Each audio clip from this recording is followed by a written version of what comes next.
Hey everyone, I'm Rita Joyant and welcome on how to craft a compelling offer that attracts 100% of the right clients to you. Here's the deal. If we've never met before, I teach people specifically how to really get clear on what it is that their message is. Not only how to get clear on their message, but how to become the go-to person for the work that you do. Because let me tell you this, there's a heap of people that do the work that you already do. If you teach people health or fitness or wellness or anything, hey Christina, welcome. There's a guarantee, a 1,000% guarantee that what you teach, someone else also teaches. If you're a photographer, if you're an animal communicator, if you're a coach or a consultant, you're an expert. The differentiation here, what sets you different from everybody else is your ability to stand out in a way of making an offer. And that's what I'm going to teach you here, because guaranteed the only difference between what you do and someone else who does the same work as you is how you deliver it. That's the only difference it's going to be. So let me give you the nuts and bolts of how to stand out with the work that you do, so that you're not competing with anyone. In fact, you're collaborating when you want to.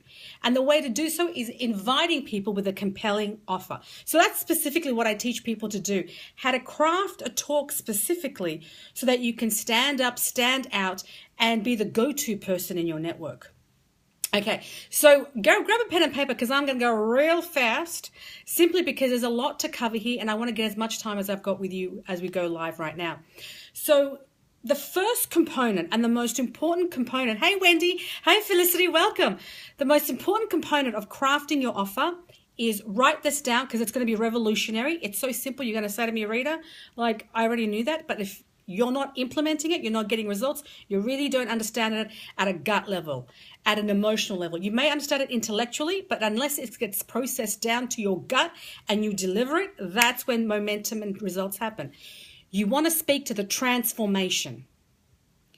The offer is not your coaching. It's not your consulting. It's not your expertise. Your offer is not your boot camp. Your offer is not your latest service. It's none of that. Your offer is what's the end results that's possible from working with me. So you want to ask yourself that question. What is the end result that's possible from working with me? That is what your offer is. It just so happens now the way you deliver it, hey Asma, the way you deliver it could be your coaching, your consulting, your expertise.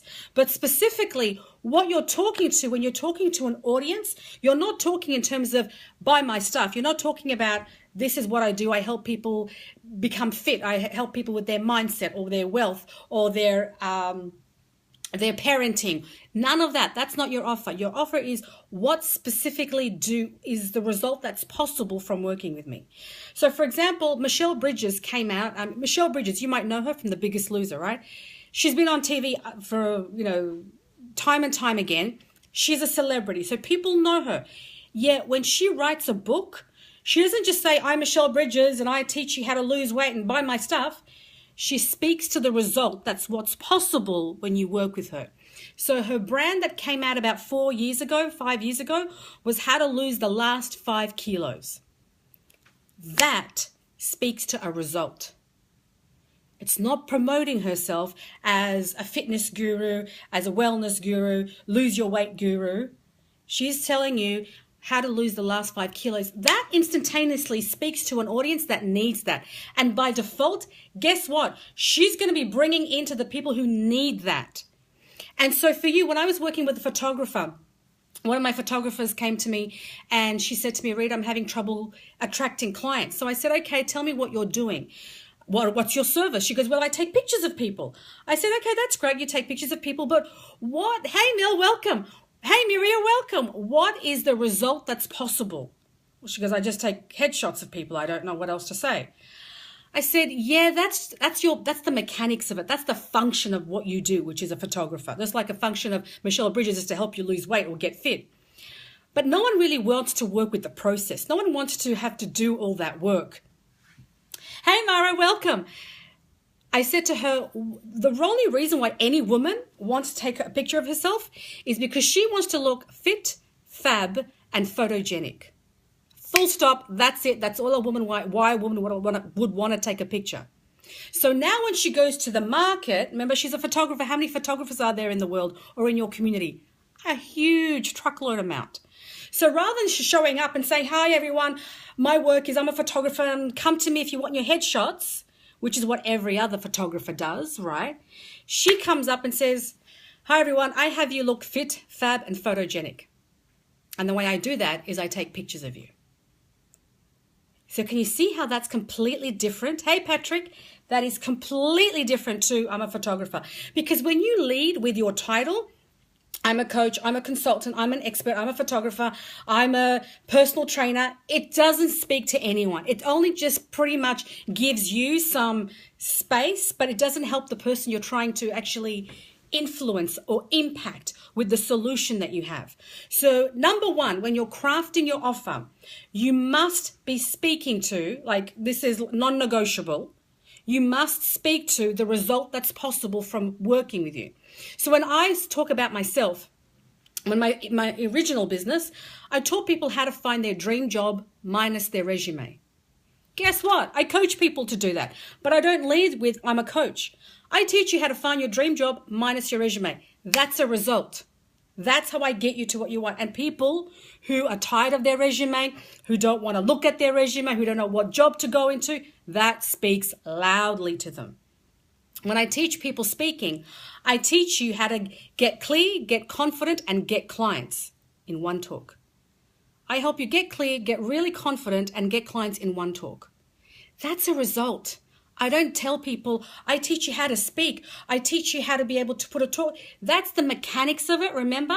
You don't want to go to the mechanics. The mechanics drains people. The mechanics of how you do it, you're the expert. No one needs to know how you do it. That's your expertise.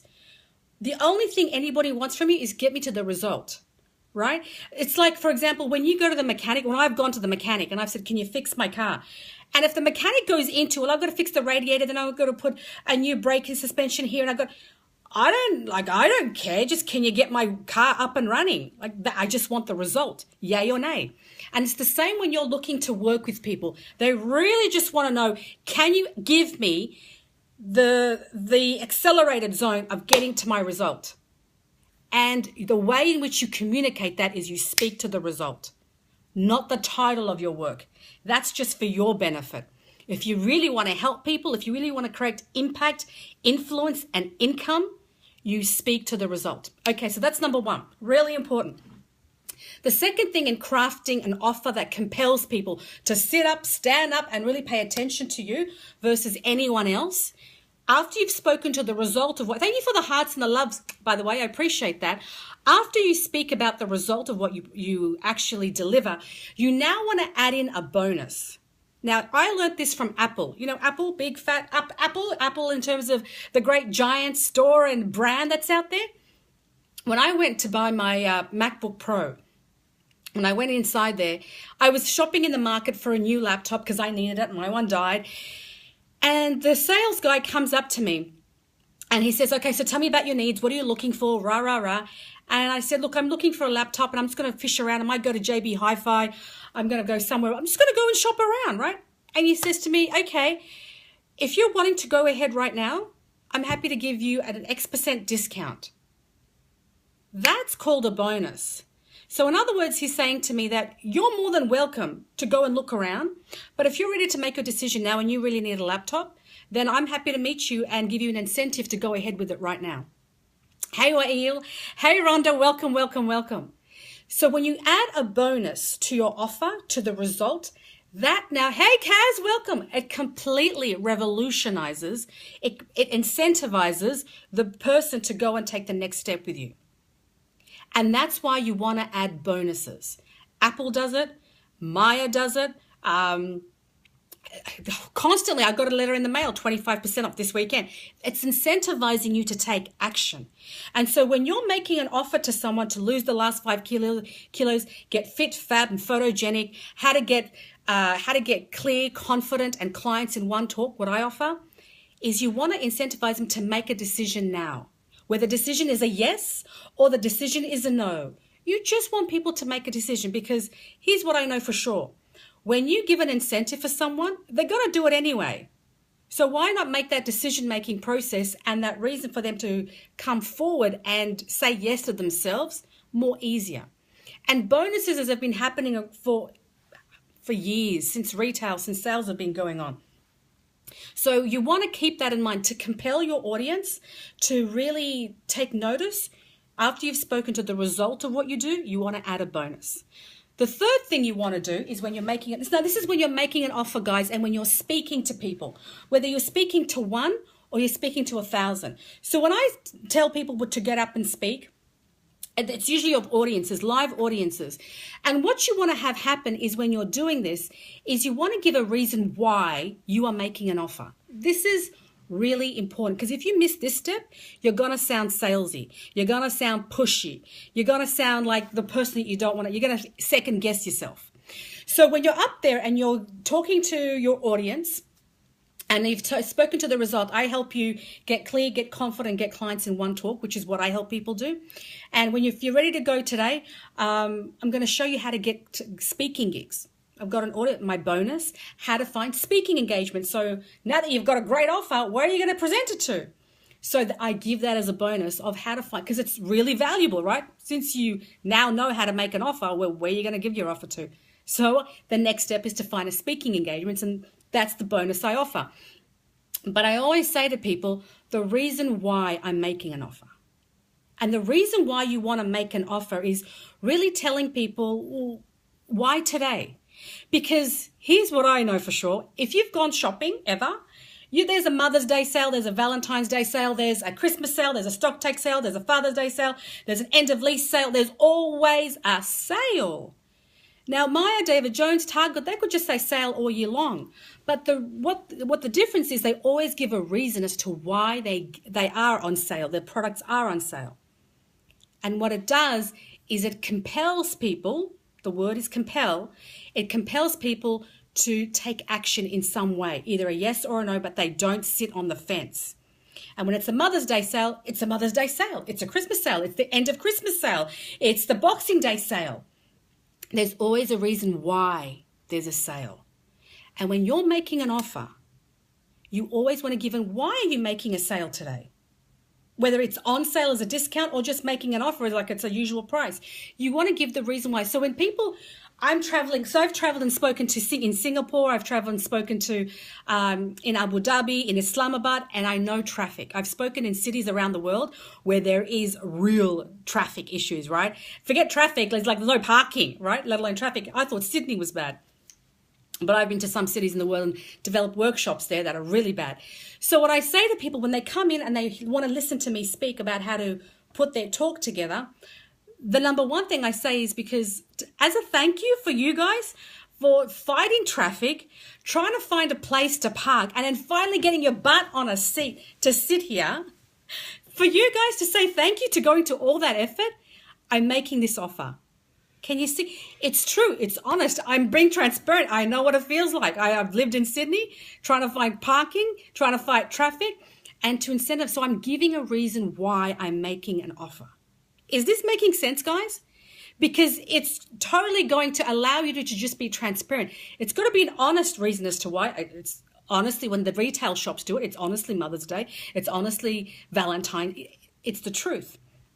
But when you give a reason why, it allows the pressure off for any kind of, it's just the truth, right? Sometimes I just say thank you to the organizer for asking me to come over, because usually I get asked to speak around the country. I'm just here as a thank you to the organizer for asking me to come out here and deliver this talk tonight. And as a thank you to them, I'm going to do this for you. I'm making this offer for you. Can you see how that is giving a reason why? And what that does is that it puts the pressure off. It just, takes the pressure off, as if like you're bursting a balloon of any kind of salesiness. Remember I said to you in the beginning, I got to pause here for a second, get some breath. Remember I said to you in the beginning that when you go to retail, there's always a sale, but you don't question it because they're always giving a reason why. It's Mother's Day, it's Valentine's Day, blah. It's the same when you are making an offer.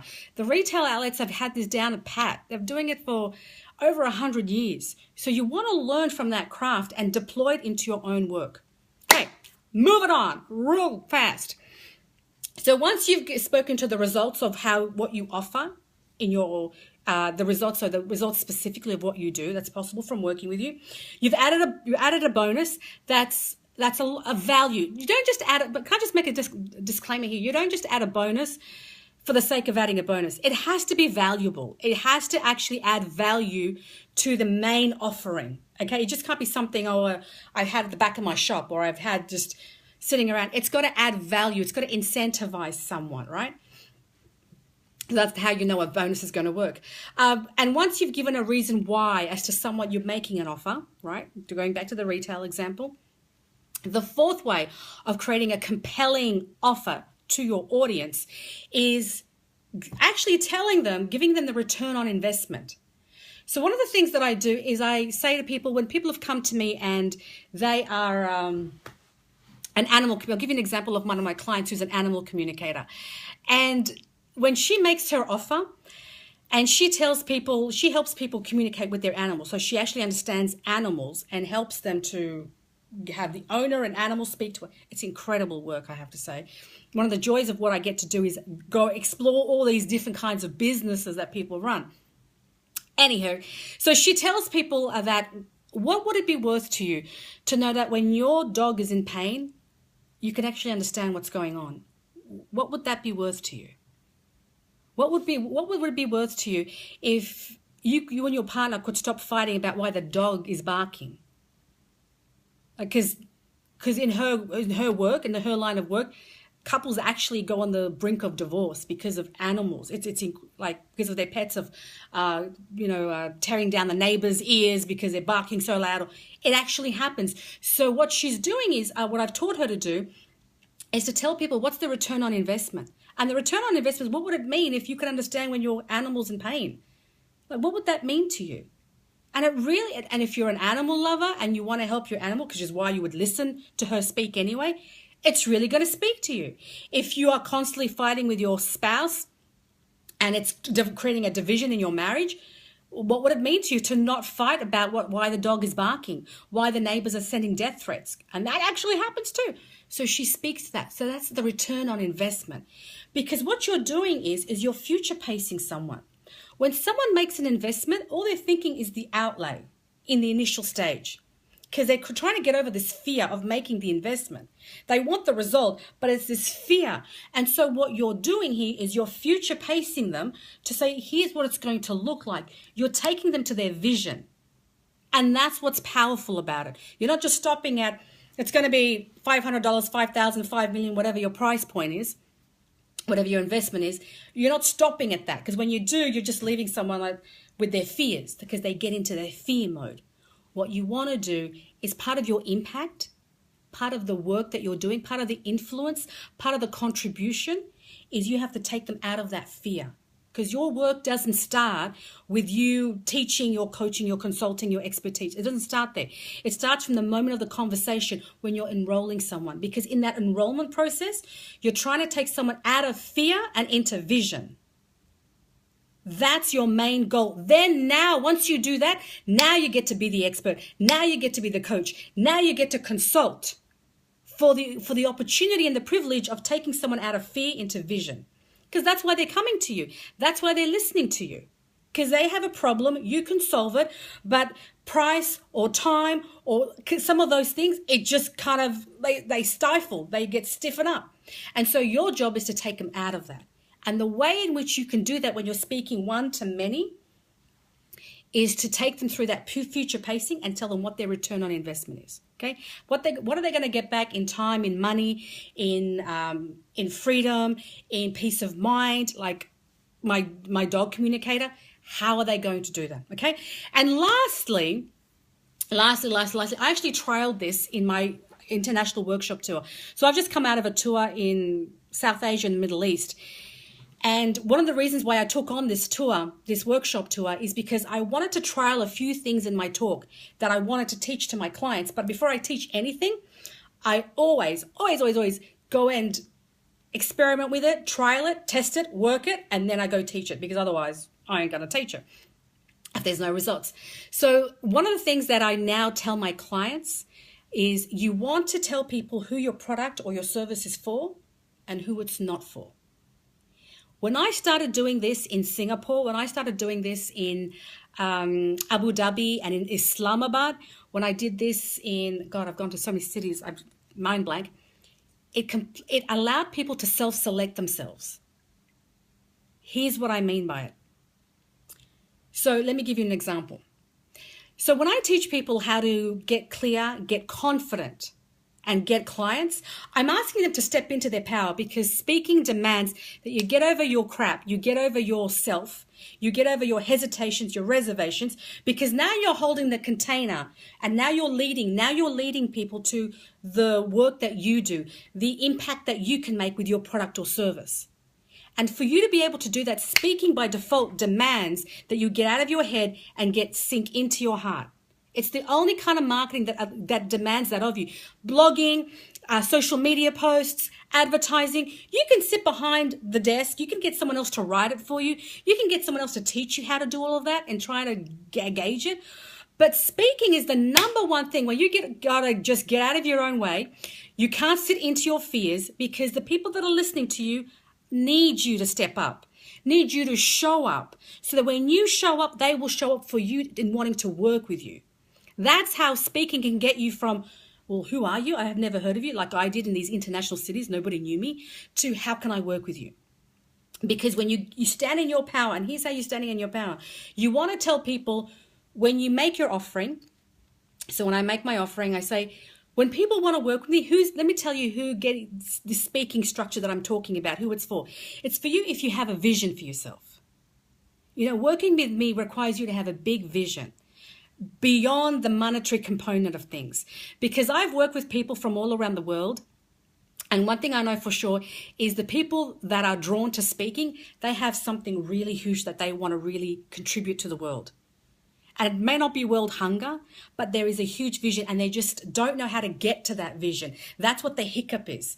There is this pain, there's this struggle, there's this frustration, because they've tried the website, they've tried different workshops and different kind of courses, and they've done online courses, but nothing is coming together. And the reason it's not coming together is not because you're not smart enough, not because you don't have this what you need to get going for yourself. What's stopping you is your inability to get past a structure of holding you when you make a mistake. See, when you go to sleep at night, there's a bed, there's a mattress, whether you feel like sleeping or not, there's a bed, there's a mattress, the bed has 4 legs, it's got to hold you up. But when you go into marketing, you're scared. Am I saying the right things? Am I doing the right things? Why isn't anyone responding to me? Why didn't anyone buy from me? What did I do? What am I doing wrong? And those thought processes is what's pushing you down. It's what is making you play small.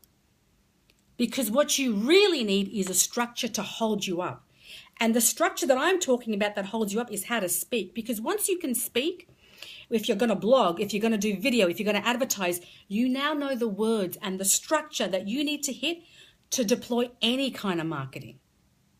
And so when I work with people to get clear, get confident, get clients, it's for those people who have a vision for themselves, who are struggling, who are smart, but they just need a system, a structure to support them, to just plug in their work. So all they've got to do is just put their work into my structure. They've got the system to prop them up, and now to just speak it out and to captivate clients, whether you're speaking overseas, internationally, nationally, or locally.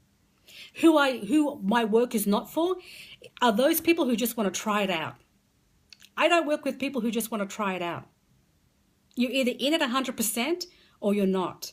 Because speaking, like I said, demands that you have to be a leader in the work that you're doing, in the work that you're pursuing. Not that you know everything about it. Nobody knows everything about anything. But that you can hold the container for other people to step up, even though that might scare you. Because that shows that you are committed. Because commitment happens when the fun stops. Commitment happens when the fun stops. So my work is not for people who want to try something out. They can try some online program. They can try some workshop. It's not going to be for them. Because what you want to do, the people that work with me, are those people who are committed to the transformation of the audience, of the people they want to help.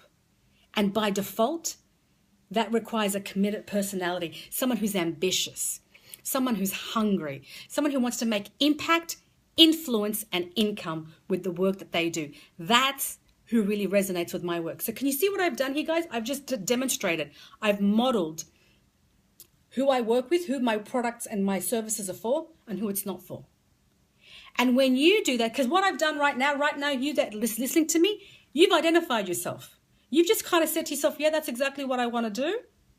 Or no, that's not what I want. And that's fantastic, because I don't want to work with people that are not aligned with me, because I demand a lot in terms of getting you impact, influence, and income in one talk. And so by default, you would identify yourself whether I want to work with that kind of mentality, that mindset, or maybe I just want to try it out and maybe I should try someone else out, because I'm not the kind of person who want to try. So that's what you want to do when you're speaking. You want to demonstrate exactly who it's for and who it's not for, because then people will self-select. In fact, I did a talk not long ago, and I spoke to about, I think it was about 12, 15 people in the room. And this is how conversions can happen, guys. So I spoke to about 12, 15 people in the room. Let's say 15 people. And 10 of them signed up to want to work with me further. Now think of that conversion.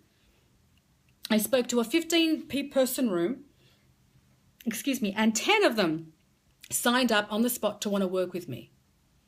And the other 5 that didn't sign up came up to me and said, because I said, this is for you if, this is not for you if you want to try it out and all that stuff. They came up to me afterwards and said, I'm just not ready right now. I need to do a few things. I need to think about it. I said, beautiful, perfect. Because that's what you want when you speak. You want people to self-select themselves and be drawn to you. And then you want people to know that I need you, I want to work with you, but I'm just not ready. Because now you're not going to waste your time with people who are tire kickers and people who are just, just kind of what's called in America, look, you lose, just trying to test it out. You don't want to waste your time with that. You really want to be dedicated to helping those people who are ready right now on the spot versus maybe later I'll think about it, right? And so what I want you to do is I want you to deploy this next time you go and speak. Next time you go and speak, whether you're talking to one person or a 1,000-person room, it's irrelevant. This works because I've trialed it in the different countries that I've gone and spoken in. That when you're crafting a compelling offer, the number one reason or the number one ingredient is that you need to speak to a result. When you speak to a result and not your title, I'm a financial planner, I'm a coach, I'm a consultant, who cares? The only person that cares is you. If you want to help people, you're in business to help people, then help them by speaking to a result, right? The second thing is you want to add bonuses. The third thing is that you want to give a reason why you're making an offer today. Okay, remember the example I gave about retail? The fourth is you want to give the reason of the return on investment. What's the return on investment when someone invests with you? In time, in money, in freedom, in enjoyment. That's the kind of things people are looking for. What is the return on investment? It doesn't always have to be a monetary return. And then lastly, who is your work for and who is it not for? I know when I work with people, I work with coaches, consultants, and experts. Because those people really have a huge level of work that they want to deliver to the world, but they just don't know how to plug it in, how to actually articulate it and put it into a frame so they can deliver it and really captivate an audience and enroll people into their vision and enroll clients. That's who I work best with. What I don't work best with is people who just kind of want to hang around, check things out. Maybe it works, maybe it doesn't work, because speaking won't allow you for that limbo land kind of thinking, right? And you don't have to see yourself as some kind of guru leader, but speaking, the process of speaking, that this structure will demand and that will show you how to stand in your power. And I'm going to do another video on that, how to actually stand in your power, because that's really what the essence is when you speak. So I hope this has been of value, guys. If you've got any questions, please post them into the chat in the comment section, and I'm happy to answer them. But I really wanted to just at this point give you the real crux, the structure, the step-by-step process of how when you get up and speak, how you can move someone from mere motivation to total transformation. And it takes place by you crafting and delivering an offer that compels. But first, you've got to be compelled by the offer yourself before you can move someone else. All right, guys. So I'm just trying to look at, I'm getting questions coming in. It's coming in. And it's Hey, didn't realize you were live, so I was surprised you said hello. Oh, hey, Mel, yes. Hello, Christina. Hello, Maria. Hello. And I'm getting more messages, but they're not coming up to me for some odd reason. But I will answer them as we go. But I want to say thank you so much, guys, for joining me. Go out there, make compelling offers. If you'd like support yourself on how to be able to craft your compelling offer, how to be able to move someone from mere motivation, you need the support, the mentorship to stand in your power, and not just stand in your power, but really create impact, influence, and income with the work that you do. Then my invitation to you is go to ritajoyan.com/breakthrough. And there you can find a time to chat with me on exactly how we can plug your work into this structure of not just the offer, but how to do the other parts, like the connection piece, your content piece, the other steps that are going to lead to that offer. What has to happen? And I'd love to be able to step you through how you can plug your work in so that you can get clear, get confident, and get clients. How awesome is that in one talk? It's not crazy. It's not pipe dream. It's what I've been teaching. It's what I've been doing in my own business. And it's what allowed me to become Young Businesswoman of the Year by deploying this one strategy. Okay, guys, so it's ritajoyan.com/breakthrough for me to take you through and support you how you can plug your work in to do the same results. Thank you so much for watching, and I will catch you real soon.